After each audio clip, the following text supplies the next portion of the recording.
Good evening, jolly tea drinkers, and welcome back.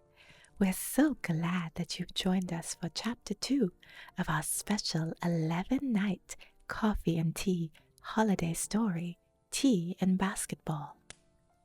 Why 11 nights, you may ask? Why not? Last night, we joined our favorite trio, Mr. Coffee, Miss Tea, and the always delightful Paulina, serving up teas at the local youth center's big community basketball tournament. The energy was buzzing, the tea was flowing, and the games were just about to get started. Oh, and let's not forget their intriguing encounter with Cade Mitchell, Mr. Coffee's sharp and charming chief of staff. Could Cade be stirring up more than just tea in tonight's chapter? Get ready to steep yourself in the next part of this festive and heartwarming tale. Grab your tea and your blanket, snuggle up, and let's dive into Tea and Basketball, Chapter 2. It was getting close to game time, and our favorite trio were having so much fun serving tea that they didn't realize how much time had gone by. After a while, a woman walked up to their table and said, "Hello." "Hello, and welcome to the Tea Cafe booth," said Miss Tea cheerfully. "Would you like to try one of our delicious drinks?" asked Mr. Coffee. "You are doing so well," Miss T whispered to him. "I might need to hire you to work at the shop." He smiled and said to the woman, "I have some delicious vanilla Rooibos here that you simply must try. Or perhaps some hot chocolate?" Paulina interrupted. "Oh, hot chocolate sounds lovely. Yes, please," said the woman. "Coming right up," said Paulina. She poured the hot chocolate into a cup and smiled knowingly at Mr. Coffee and Miss Tea. She placed a cover on top and handed the to-go cup to the woman. "Here you go. Enjoy." "Thanks," said the woman, and she walked away. "And chocolate wins again," cheered Paulina. "Ugh, get out of here," said Mr. Coffee with a chuckle. "I have one word for you," said Paulina. "Popular." "Well, I have one word for you," responded Mr. Coffee. "Oh yeah? What's that?" "Annoying," said Mr. Coffee. Paulina laughed. "Okay, you guys are hilarious," chuckled Miss T. "Hello," said a man who walked up to the table. "Hello and welcome to the Tea Cafe booth," said Miss T cheerfully. "Would you like to try one of our wonderful teas? Or some hot chocolate?" asked Paulina with a smile. I think I'll take a cup of..." The man looked at the signs on the table in front of each drink and read, "The Maple Breakfast Black Tea." "Oh, good choice," said Miss T. She poured the tea into a cup. "Say, you're Alina Messina, owner of the tea cafe, correct?" he asked. "Yes, I am," she responded. "I have been meaning to stop by the cafe to meet you in person," said the man. "I am so glad to have the opportunity to meet you today." "Oh, well, hello, Mr. She trailed off. "Emilio Calvin," he replied. "Well, hello, Mr. Calvin. How may I be of assistance to you?" "Please, please call me Emilio," he said. "I would like to discuss a proposal with you to sell coffee from my company, Calvin's Coffee, in your cafe." "Oh, well, our cafe is pretty tea-centric," said Miss T. We don't actually sell any coffee. She placed a cover on the to-go cup. So what I'm hearing is this would be a tremendous opportunity for both of us, said Emilio with a huge, unsettling smile. Calvin's coffee could be the first coffee to be sold at the tea cafe.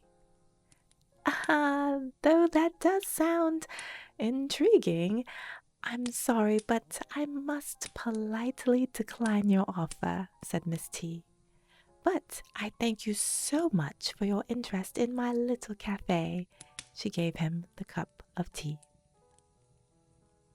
Emilio took the cup and said, I think if we had a chance to sit down and talk about it, I could get you to see things differently. No, thank you, said Miss T. Please enjoy the rest of your day. Perhaps we could have dinner to discuss it further. He persisted. I believe the lady said no, said Mr. Coffee as he stepped up beside Miss T and crossed his arms. Are we going to have a problem here? He said. And you are? Asked Emilio. Sean Hansen. And are you the co-owner of the tea cafe? Emilio asked. No, not at all. Well then, what business is any of this of yours? I'm looking out for my friend's well-being, said Mr. Coffee, and you don't seem to be taking the hint. And what hint is that? Replied Emilio. She doesn't want your coffee in her cafe, sir. How about we let her decide that? Responded Emilio. I believe she already did when she told you no twice. How much clearer can she be? Again, this is none of your business, said Emilio. Again, if it concerns my friend's well-being, then it concerns me, said Sean more intensely. What'd you say your name was again?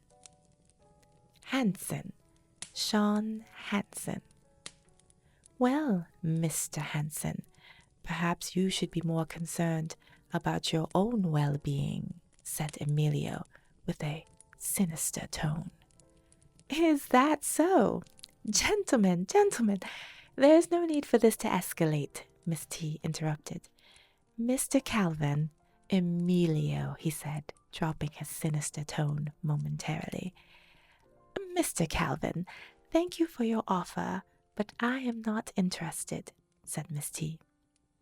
Emilio extended a card to her. Why don't you take my business card in case you change your mind? No, thank you, I won't, replied Miss T firmly. I believe she told you no 4 times now. Correct me if I'm wrong. Actually, don't correct me. Just leave, said Sean forcefully. Ooh, said Paulina. Emilio looked at Mr. Coffee angrily, but quickly changed his face to an eerily blank expression. This isn't over, Hansen. Then he turned and walked away. Ooh, he was not gonna take no for an answer, said Paulina. Alina, I'm sorry. I hope I didn't overstep, said Sean. I just wanted to provide some reinforcement. Oh no, I appreciate the backup, really, thank you, said Miss T. Woo, that was captivating, said Paulina. All I needed was some popcorn. All right, show's over, said Mr. Coffee. Not for him, said Paulina. He made it sound like revenge was coming. Well, I'm not scared of him, so he can bring it, said Mr. Coffee. Yeah, and I've got your back, said Paulina. Well, now I am scared, joked Mr. Coffee with a chuckle. I don't even recall hearing your voice at all during that tense exchange. That's 'cause I knew you had it covered, said Paulina. Sure, he replied. Oh, guys, my kettle is just about empty, said Miss T. How about you all? I actually gave the last of my hot chocolate to that woman, said Paulina. Yeah, my vanilla Rooibos kettle is pretty much empty too, said Mr. Coffee. Oh man, we're out of supplies, said Miss T. It's not really a bad thing, said Mr. Coffee. It just means that all of your drinks were extremely Oh, what was that? Asked Paulina. Nothing, he replied. Come on, just say it. You know you want to, said Paulina. All of our drinks were extremely well liked, said Mr. Coffee. They all laughed. Excuse me, Mr. Hanson, Cade interrupted. Cade, said Mr. Coffee. Mr. Hanson, may I speak with you for a moment, please? Yes, ladies, I'll be right back, said Mr. Coffee. Okay, they said. Mr. Coffee and Cade walked out of earshot of the ladies. Cade, what's going on? Everything okay? Asked Mr. Coffee. Mr. Hanson, said Cade, speaking swiftly. I'm sorry, I know you said not to bother you, but Cade, it's okay. Just tell me what happened. The grand prize is missing, Cade said nervously. Calm down, said Mr. Coffee. The grand prize? The ball that was signed by the NBA championship team. It's gone, said Cade. What? Are you sure? Don't worry, Mr. Hanson. I'll figure this out, and I will rectify the situation, sir, said Cade. Rectify the situation, said Sean. The tournament is about to begin, and this means that we don't have a grand prize for the winner of the raffle at the end. The ladies approached them, and Miss T said, Hey, we just heard that the game is about to start, so they're sending everyone upstairs to the gym right now. You ladies go on ahead, and I'll meet you up there, said Sean.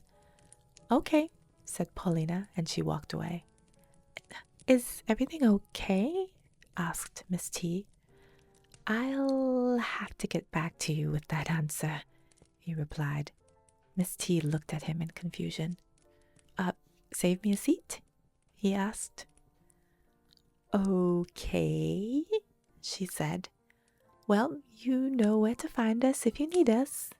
She turned, looked back at him once more, and then walked away. Mr. Coffee watched her walk away for a moment. Mr. Hanson, you don't have to worry. I'm handling this, said Cade. Cade, if it's okay with you, I'm going to take a look around for myself. And that's where we'll pause for tonight, jolly tea drinkers. Ooh, the plot is thickening faster than a perfect cup of hot chocolate. The grand prize basketball is missing, mysteriously vanished just as the tournament is about to heat up. Will Mr. Coffee and Cade Mitchell team up to locate it in time, or will this mishap derail the event? There's so much more to uncover, so be sure to tune in tomorrow night for Chapter 3 of our special holiday event story, Tea and Basketball. Sip your tea, sleep peacefully, and we'll meet you back here tomorrow for more twists, turns, and tea. Until next time, jolly tea drinkers.